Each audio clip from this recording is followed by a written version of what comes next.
അപ്പൊ ഇന്ന് ഞങ്ങളുടെ ഗ്യാങ്ങിലെ ഫസ്റ്റ് കല്യാണമാണ്, ഹാജുവിന്റെ കല്യാണമാണ്. അപ്പൊ ഞാൻ ഓൾറെഡി ലേറ്റ് ആയി. പിന്നെ റെഡി ആവണ എന്റെ വീഡിയോ എടുത്ത് വന്നപ്പോ ആദ്യമായിട്ട് വീഡിയോ ഇടാൻ വന്നിട്ട് റെഡി ആവണ എന്റെ വീഡിയോ എടുത്ത് വന്നപ്പോ ഒന്നും കൂടി ലേറ്റ് ആയി. സോ റെഡി ആണെങ്കിൽ വീഡിയോ എടുത്തിട്ടുണ്ട്. പിന്നെ ബാക്കി കല്യാണത്തിൽ പോയിട്ടാണ് വീഡിയോ എടുക്കാനായിട്ട്. സോ ഇതാണ് എന്റെ ഔട്ട്ഫിറ്റ് ഒന്നും ഫുൾ എടുക്കാനുള്ള എന്തില്ല. So bye. സോ നെക്സ്റ്റ് പരിപാടി സൺസ്ക്രീൻ മസ്റ്റാ. എവിടെ പോയാലും സൺസ്ക്രീൻ വാരി കൊണ്ടേക്കാം. നമ്മുടെ പരാമർശം അനുസരിച്ച് ഇങ്ങനെയൊക്കെ വാരിക്കൊള്ളി തേച്ച് കഴിഞ്ഞാൽ 15 ദിവസം കൊണ്ട് സൺസ്ക്രീൻ തീരുന്നത്. പക്ഷെ ഇങ്ങനെയൊക്കെ തേക്കുന്ന അമ്മേനോട് പറഞ്ഞു നമ്മൾ 2 കുത്ത്, അവളൊരു കുത്ത് ഇവളൊരു കുത്ത് എല്ലായിടത്തേക്കും തേച്ച് വളക്കാം. ഇന്ന് ഞാൻ അമ്മേനെ 2 വർഷം ഇതിപ്പോൾ നമ്മൾ ഓൾറെഡി ലേറ്റ് ആയി. അതായത് നമ്മൾ 9 മണി 9 ആകുമ്പോൾ അവർ എത്താമെന്ന് വിചാരിച്ചാണ് ഇന്നലെ കിടന്നത്. പക്ഷെ നമ്മൾ എന്നെ എണീറ്റ് തന്നെ 9 മണിക്കാണ്. ഇതൊക്കെ ഒരു ഉത്തരയാണോ? നമുക്ക് ഇതൊക്കെ എന്ത് ഇങ്ങനെ ഫസ്റ്റത്തെ വീഡിയോ ആയിരുന്നു. ഇതെല്ലാം പോസ്റ്റ് ചെയ്യണമെന്ന് എനിക്ക് ഉറപ്പില്ല. എന്നാലും എനിക്കിത് തോരാ.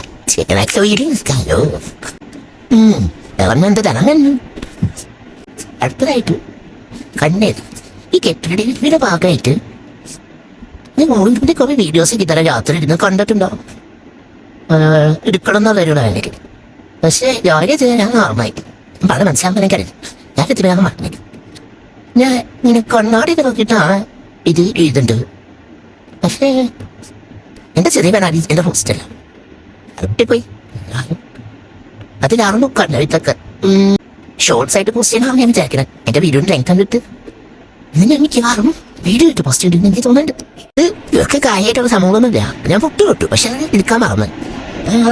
അടുത്തത് ലിബാമാണ്. നമ്മുടെ കല്യാണം മെഡിഷൻ മുടി ചപ്രാങ്ങോട്ട് ആയിട്ടാണ് എനിക്കത്. നമ്മൾ ആക്ച്വലി പ്ലാൻ പറഞ്ഞു ഇവിടെന്ന്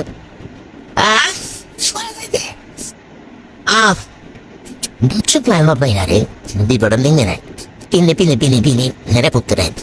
പക്ഷെ അത് ശരിയാക്കാൻ തോന്നുന്നു. സ്ട്രൈറ്റ് ചെയ്യാം. ഇതാണ് എൻ്റെ അമ്മ. അപ്പം ഈ സമയത്തുകൊണ്ട് ഫുഡ് വൈകുന്നതിരിക്കാൻ അങ്ങനെ അവിടെ നമ്മൾ നേരെ ഹാജുവിന് ഡ്രസ്സ് എടുക്കാൻ വേണ്ടി പോയി. നമ്മൾ ഹാജുവിന് ഗിഫ്റ്റായിട്ട് ഡ്രസ്സ് കൊടുക്കാനാണ് വിചാരിച്ചത്. ഇതാണ് ഹാജു. മാഷാല്ലാ നല്ല രസം കാണാനായിട്ട്. അവിടുന്ന് പിന്നെ കല്യാണമൊക്കെ കഴിഞ്ഞ് നമ്മളെല്ലാവരും കൂടിയിട്ട് വർത്താനൊക്കെ പറഞ്ഞ് ഉഷാറായി.